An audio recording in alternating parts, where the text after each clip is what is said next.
Hey, what's going on, fellas? This video is for Ben in Nigeria and Lee. Forget where you're at, brother. We're going to be looking at this burner here behind me, the Baby Dragon 3mm casing, and we're going to be checking out this thing's specifications and running it through its parameters. So let's take a look at what we got here. Pretty easy to light up.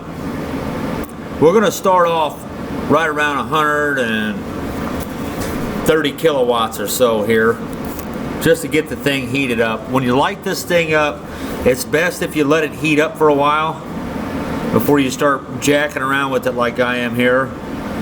See there, we are at about 180 kilowatts for a second there we was. This here is right around 80 kilowatts.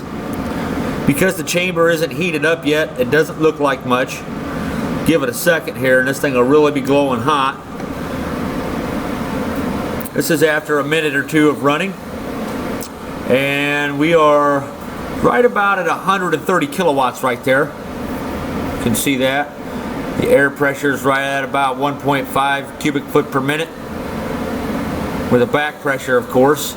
I don't have the back pressure yet. It's like 40-50 psi's.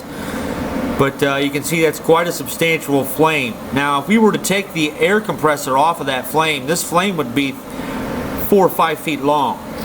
We are burning a huge amount of fuel in a very small area. So it is kind of deceiving.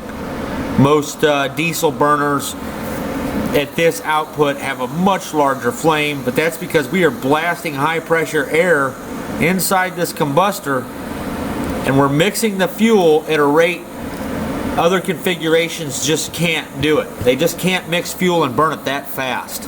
So that's why they call these high velocity burners, because of the velocity of the flame itself is quite high and the gas jet coming out of this nozzle is supersonic.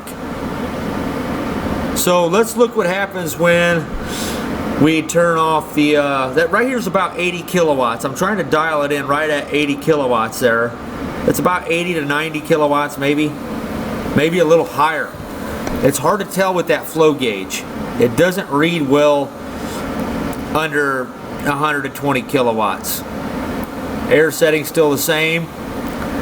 Very complete combustion inside of this thing. It's also self-cleaning when you run it at this rate. Go ahead and turn it up here to what it looks like without the all that air in it. This is the fuel valve hasn't been touched at all right here. We're basically just showing you what it looks like without the air augmentation, to show you that there is in fact quite a bit of fuel being burnt there, twice as much actually, because as you can see when you return the air back up, the fuel consumption actually increases. So we're packing that huge flame into this tiny space. Go ahead and open it wide open here and see what happens.